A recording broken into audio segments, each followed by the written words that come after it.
Peut-être que quand vous pensez à l'état de la planète, vous vous sentez anxieux, vous dormez mal. Eh bien, vous n'êtes pas seul. Près de 43% des Européens se disent très inquiets ou extrêmement inquiets du changement climatique. Cette inquiétude peut être un symptôme d'éco-anxiété. Ce mot ne vous dit peut-être rien. L'éco-anxiété, selon le dictionnaire, c'est l'angoisse provoquée par les menaces environnementales qui pèsent sur notre planète. En France, 15% de la population commence à en ressentir des symptômes, selon une étude, et 5% dit avoir besoin d'un suivi psychologique. À l'échelle européenne, c'est le Portugal, le pays le plus touché par l'éco-anxiété. Près de 64% des Portugais se déclarent inquiets face au changement climatique. Les plus touchés sont sans surprise les jeunes. Et ça peut même avoir un impact sur leurs résultats scolaires et leurs relations sociales. Mais pour les experts, l'éco-anxiété n'est pas une fatalité, elle se soigne.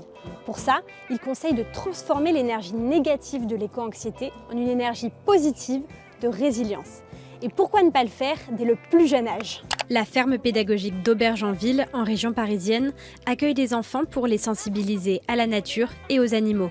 Cette structure, en partie financée par l'Union européenne, veut permettre aux enfants de développer un regard bienveillant sur l'environnement. On essaye d'avoir une approche pour les sensibiliser, qui comprennent déjà les grandes étapes de la vie avec les animaux. Ça permet de beaucoup les sensibiliser aussi à la douceur.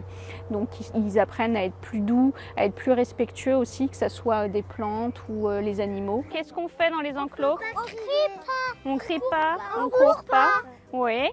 Et qu'est-ce qu'on fait d'autre?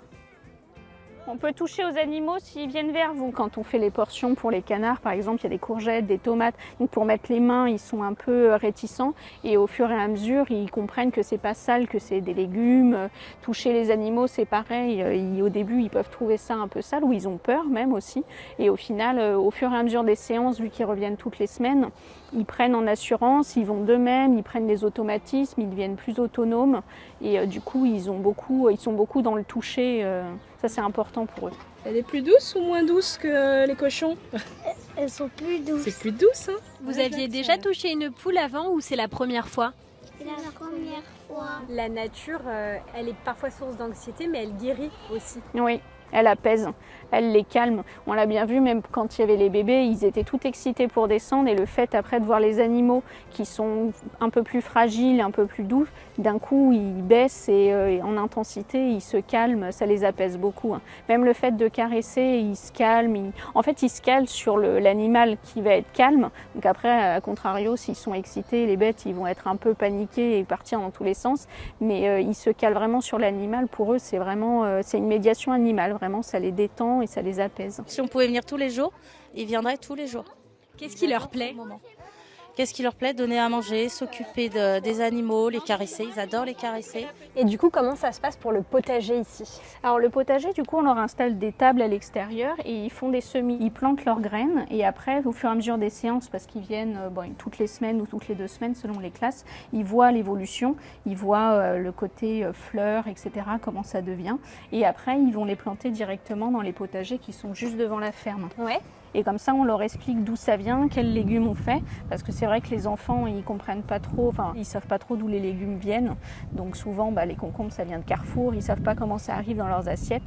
Donc comme ça, ils le comprennent et surtout, ils savent ce qu'on en fait. Donc ils savent qu'on en fait, on peut en faire des salades, qu'on peut le donner aux cochons, on peut le donner aux canards. Ils préparent les rations après et ensuite, ils vont donner directement aux animaux. Quand justement, vous leur expliquez tout le processus de comment une plante pousse et devient un légume, Oui. Est-ce que c'est quelque chose qui les intéresse? Est-ce qu'ils sont surpris d'apprendre Ils sont ça? assez surpris, oui. Alors, surtout la différence entre ce qui pousse dans les arbres, déjà ce qui pousse dans la terre.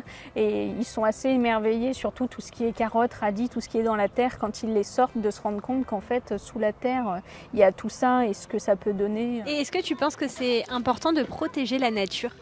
Bah oui. Pourquoi?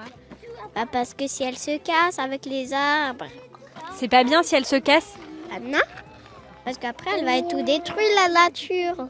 Et c'est la nature qui nous a construit. On dit au revoir. Au revoir.